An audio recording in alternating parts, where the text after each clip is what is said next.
Hello everyone and welcome back to the channel. Welcome to the first episode of a brand new series I'm doing called Rambling in My Room About Wrestling, where I'm just going to talk about something. If there's any news, I'll talk about it. If there's like a talking point or an anniversary. Maybe I've just watched some good wrestling over the week and I want to gush about it. There's no real format to this show. It's not going to be a news show or a list show. It's just going to be whatever is on my mind that I want to talk about. I don't know if I'll do it weekly. I'm not sure, but I'll try and get as many of these out as I can. Before we jump into it, I've got two little bits of admin. So first of all, the more fun bit of admin. If you're over here, if you've joined the channel, if you subscribed from the shout out I got on the AM Hoops video yesterday, or well, for me today, as you can see, still got my Dunkzilla t-shirt on. I'm recording this at 11 o'clock at night. The AM Hoops video went live at 9 o'clock at night here in GMT. Casey's a really good dude. He makes good basketball content. If you're into basketball, I will link AM Hoops down below. I am a member of the Patreon, and as a member of the Patreon, he sort of reached out to me and he was like, yeah, we can talk about basketball and stuff like that. And he does off-season videos, and if you don't know, I'm a Portland Trailblazers fan. And he's talking about every team in the NBA and what he thinks they should do. And they hadn't made a Blazers video yet, so he kind of asked me, he was like, what team do you support? I go, the Blazers. He goes, well, do you want me to... I kind of said, would you mind maybe giving me a little shout out? Because he gives shout outs to members of the Patreon. He said, yeah, of course. Is there anything you want me to plug? And I said, well, yeah, there is. It's my YouTube channel. So if you're here from AM Hoops, if you like basketball, if you're here from AM Hoops, thank you very much for coming along. Hopefully you enjoy the content that I make about pro wrestling. And if you're here already for the wrestling content and you like basketball, go over and give Casey a sub. It's a very good channel, and he makes 5 videos a week, so every weekday, dropping at 5 Eastern, which is right now 9 o'clock GMT, 10 o'clock typically. So that's the more fun bit of admin out the way. The second is just much like I said on my response to Will Cooling video from a couple of days ago. I'm just going to issue a trigger warning right at the start before I jump into it. I will be talking about Brit Rest again a little bit, and with that, I'm also going to be mentioning some names of people that have been implicated in the Speaking Out movement. So, just to get that out of the way, I won't be skirting around names and making up nicknames. And, I'm not saying that, I'm not passing a judgment on, although I do think in every case they are scum. And a lot of these cases there are multiple accounts with similar stories, so fuck all those people. But I'm not here to talk about that. I'm just going to say up front, as a quick trigger warning, if hearing those names might upset you, don't watch. I appreciate that you're here and you might want to support, but if those names and hearing those names may upset you, don't watch this video. There will be more. There will be more videos, and there will be more rambling in my room about wrestlings. But what we're rambling about today in the pilot of this video, well, tonight on NXT UK, it was announced that Rampage Brown has signed for NXT UK. Rampage Brown is, of course, he was the last bastion of true independent wrestling in British and Irish independent wrestling. Really, the last true... I don't mean the last true bastion, the last true big name who was a free agent. And I'm not saying Rampage Brown doesn't deserve the spotlight of the WWE. He most definitely does. He deserves everything. I have said for a long time he's the best heavyweight in Europe. Better than Walter. I genuinely believe he is better than Walter. And he's one of my favourites. But like I said in my video from a couple of days ago discussing the state of Brit Rest, Rampage was one of the lights, the true guiding, shining hopes in my argument as to why, whilst obviously the scene is kind of a little bit on the ropes from an outsider's point of view, I gave Rampage his props as probably the best thing that we've got going for us as independent wrestling fans this side of the Atlantic. One of the best things, because he's one of the biggest names in independent wrestling and wrestling in general, and he was still truly independent. And I understand that we're not going to see shows in London, Glasgow, Dublin for ages. Probably not until a vaccine's out. And even then, there will still be a big risk. But a big thing about these post-lockdown, post-vaccine shows will be we won't be getting the WWE UK talent because they just simply will not be allowed to perform at the risk of bringing something into the UK taping bubble. We already saw a kind of form of this in which they didn't allow anyone to wrestle a week before WWE shows. And I think if it was coming up to TakeOver, it might have been from like between the tapings to TakeOver. You weren't allowed to work any other shows, any other independent shows, because Travis Banks got hurt going into the first ever NXT UK TakeOver. I think, maybe. No. He got hurt. Did he? I know that Travis Banks got hurt going into a batch of tapings, and they threw the hammer down. And already when NXT UK was announced, obviously when the WWE UK first came out, it was massive, it was huge, seeing like Pete Dunne, Tyler Bate, Trent Seven, then guys like James Drake, all these incredible talents, like in front of a much bigger audience. And that was great. But as it progressed and as it like molded into NXT UK, the issues with it became clear. So immediately WWE said that you cannot wrestle anyone contracted anywhere else. And the big thing was Will Ospreay had just wrestled Jordan Devlin. I believe it was Got Need, the Progress chapter. And they both said, yep, let's run it back. And then Vince McMahon went, oh, you wrestled a New Japan guy. Bang, hammer's been thrown down. You can't work anyone that wrestles anywhere else because we don't want to indirectly promote competition. So then it limited the potential for getting these WWE UK guys on an indie show because they can only then wrestle guys who aren't signed. And I'm not saying there's not a wealth of unsigned talent in the UK and Irish wrestling scenes, but a lot of stories were left unfinished. And then Walter obviously signed and was just not allowed to lose contractually. They somehow managed to get, I think he wrestled Pac at OTT, but I know he done that because the match had been announced before he had been announced that he'd been signed. So they went to a DQ finish. Great match. But it had already started to negatively impact the scene in weird ways. I don't think it was the death of the scene like a lot of people cried out, but it definitely hindered creativity, I guess, hindered plans, made for a lot of like changes on the fly, and especially when companies book certain performers, you're then like, oh, fuck yeah, class, he can wrestle. No, he can't wrestle him. She can, oh, no, she can't because he is, and the more and more it went, it sort of, like, I guess, rubbed off, rather, like, it started to not necessarily negatively impact the scene because it's brilliant seeing all these people who have grafted for years getting these contracts, but at the cost of bigger stories and bigger promotions. And as well, as a WWE guy, even if you were like lower down the card, people who like weren't necessarily wrestling in front of the biggest crowds at the biggest shows, they're now on WWE. They're now on WWE television. And maybe, I don't know how much wrestlers charge for shows, so I'm not even going to throw a number out in case I entirely lowball all of independent wrestling and offend someone, or entirely highball it and look like a fucking idiot. But let's say someone like Cammy or Jordan was charging X amount of money for his shows. Well, now he's on WWE, and even though he may want to still do these shows for X amount of money, he now has to value himself as a WWE talent.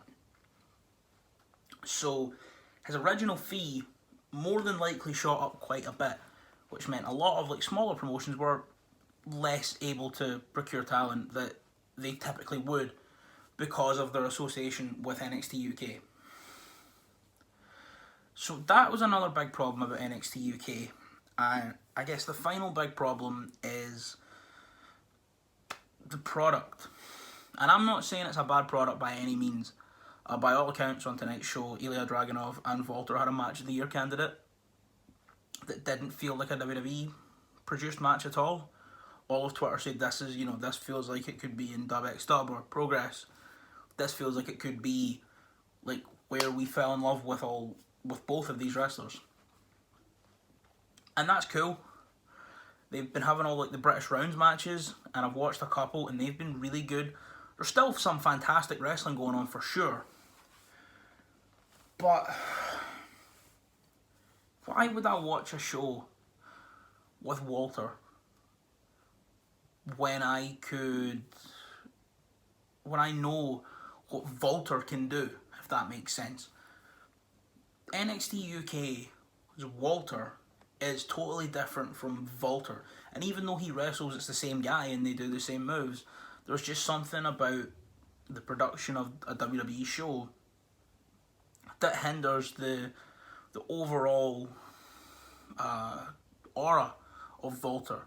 And when he wrestled Tyler Bate at TakeOver, that was Walter. But then you watch some of the other bigger matches and it's Walter. It's this diluted WWE Keith Lee swimsuit version of Walter. And I understand that now we are starved of independent wrestling on this side of the world. We can't go to indie shows. They're just not happening. They don't exist. I think the last indie show to happen was that like Wrestle Talk and Will Ospreay No Fans Monday, and no one was there. So I understand that we are starved. The scene is starved, and a lot of wrestlers are signing these deals now for the security blanket. They are going, this is the only wrestling that's running here. I can't get to America. I can't get to Japan. I'm here. I live in England. There's no shows. There's nothing else but NXT UK. But it comes with the worry of the Undertaker thing when he said in an interview years ago, I don't ever want to be the guy that someone is watching me with his son. He's like, I remember him when he was good. And I kind of feel like that when I put on NXT UK sometimes. And I understand it's no fault of the performers. And they're all great. And I feel like I'm being really down on NXT UK. And I will talk about the upsides, but I just want to get this all out my chest first and out my system first. And then end on a positive note. So sometimes when I watch NXT UK, I feel a bit like that Undertaker quote. I watch a Walter match and I'm like, where the fuck is Walter? You know, I watch Ilya Dragunov and I'm like, this is cool, but where's like Ilya Dragunov? You know, it's still technically Ilya Dragunov, but I just think about the Car Noir matches. I look at Kenny Williams and I'm like, this is great, he's doing a lot of good stuff, but I think about his classics in ICW, like the match he had with Ricochet, as a prime example. And I worry as well at Aoife Valkyrie. I don't get it. I know Debbie Keitel's not signed, and I love Debbie Keitel and I love the Woke Queen so much. And Valkyrie's great, and Aoife Valkyrie is great. She's having brilliant matches, but I also watch that and I'm like, yeah, it's great, but I'd rather watch the Woke Queens. And not necessarily that I wouldn't like to watch Valkyrie in singles action. I just want to watch OTT, bitchy, mean girls Valkyrie with Debbie Keitel in her corner, hamming it up, being daft, walking out to Voulez-Vous.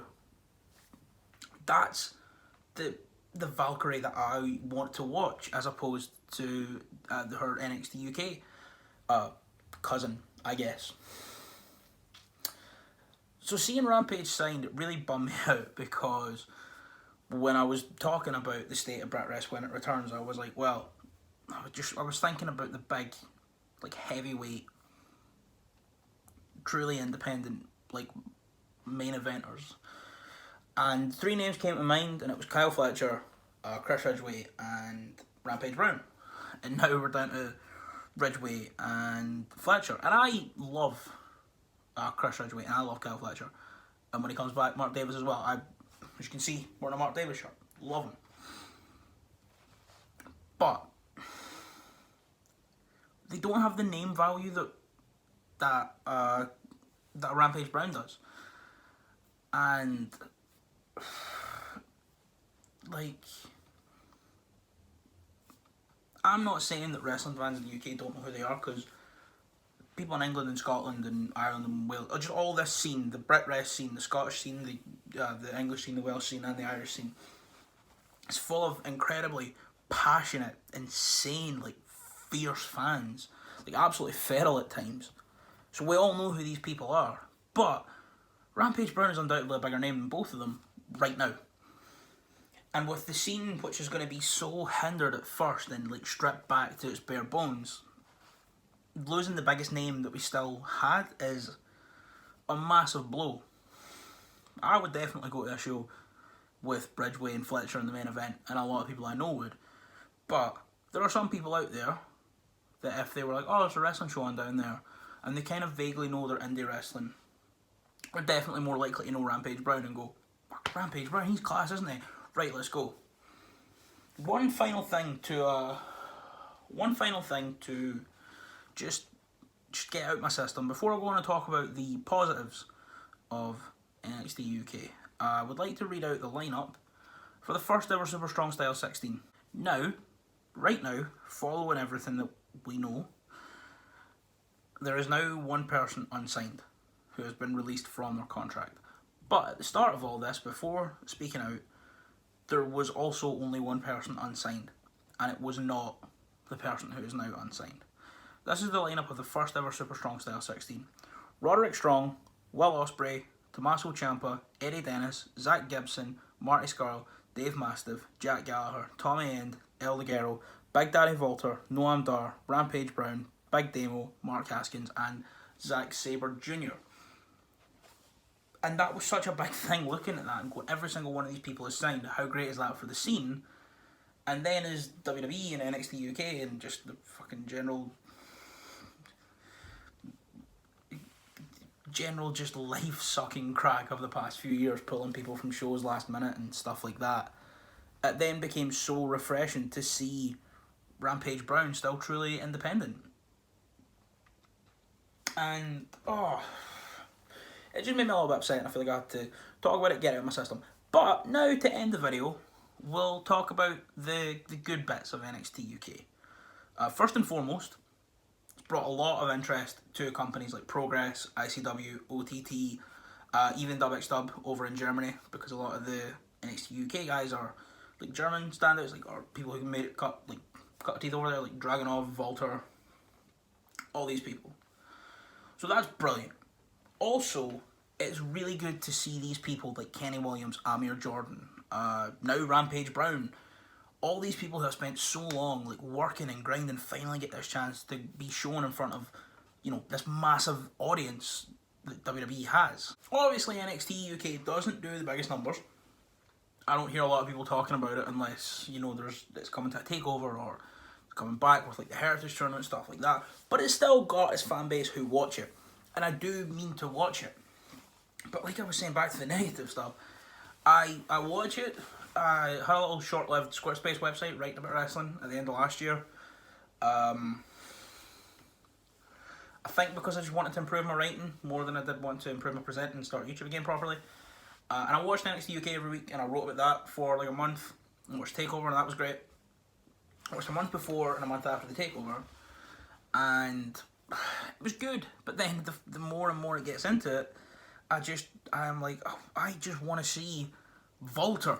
I want to see like Ilya Dragunov instead of Walter and Ilya Dragunov. But like I say, it is. But I keep bringing. There are positives. I do want to be optimistic. I promise. Like I say, it's brilliant seeing all these people with these contracts. It's brilliant seeing, you know, someone, especially from the Irish scene, which I find myself very close to, especially with going to OTT shows and just the community felt at an OTT show. It's brilliant seeing like Valkyrie there. But yeah, it is so good to see all of this.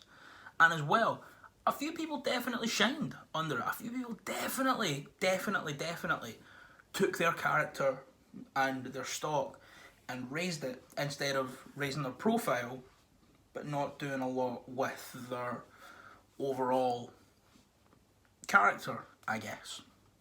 Now, it is the first person and the most prime example I'm going to mention. Have we since found out that he is a bad bastard along with one of his stablemates? Yes, but I do just have to mention it. Joe Coffey and the rest of Gallus, Wolfgang, who's also a bad bastard, and Mark Coffey, who I'm pretty sure just nothing unsavoury's came out about Mark Coffey, which I hope not. But Gallus definitely thrived in that environment with that bigger stage, because they already worked a sort of, I don't want to say a WWE style because it didn't, but I don't know, not a lot was hindered from their style by moving to the WWE format. Jenny definitely thrived under it. Toni Storm, Piper Niven, Kaylee Ray, Mustache Mountain, the Grizzled Young Veterans, all thrived under this and raised their profile as well as raising their stock. And a big complaint for me over the first while of watching it is not many did both. A lot of people raised their profile and got themselves in that WWE audience, but then a lot of people then went out and found their indie stuff and went, oh, we can still get this. You're still wrestling on these shows. I'm going to go there. I'm going to go to this show. But there have definitely been some successes. Also, another massive up is the takeovers. They totally thrive under a takeover environment. You look at the match that Walter had with Tyler, the match that Joe Coffey had with Pete Dunne, and the match he had with Walter at the Blackpool shows. Mustache Mountain and the Grizzled Young Veterans, great match. The TLC, or was it the TLC or Lara's match for the tag titles at Takeover Cardiff? Takeover Cardiff. Brilliant matches have happened there. So I am not totally anti NXT UK. I just wish there was more to it. I just wish it could be better. And I know that WWE aren't striving for this totally incredible, perfect work rate product that people like me get angry about talking to their phone at 11 o'clock at night, but it would just be nice if... It'd be nice to see the likes of Rampage, the likes of Meiko Satomura, who's also apparently signed. It would just be really nice to see them get the moment they deserve and not sort of roll around in obscurity with a 1 hour a week product with not a lot of interest in it. And none of that is their fault. I just hope that this doesn't hurt them in the long run. I understand they can't wrestle anywhere else right now. Well, Meiko can in Japan, but I understand. I don't know if even this. I know she doesn't work at Stardom. I know she does Sendai Girls. Don't even know if they're running. I've not heard much about them running, but I understand there's no indie shows right now.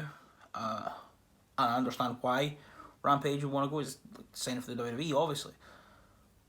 But I just hope we don't look back on his time in NXT UK like the way we looked at Chris Hero's time in NXT. Both times. Or almost everyone's time on the main roster. Just... I'm going to keep my fingers crossed that it works out. So yeah, that was the first episode of Rambling in My Room About Wrestling. Just me talking shite to you, all of you lovely people, and a few more lovely people since good old Casey gave me that big shout out last night. So yeah, I hope you enjoyed this video. I will admit, considering I may have just picked up some more subscribers from further afield than Scotland and Ireland, I've done a very BritRest specific video right now. But there will be more, talk more about American wrestling and the indies and stuff like that. Oh, I've just thought of my next video for this series. And it'll be coming soon. I'll talk about it. I will talk about it soon.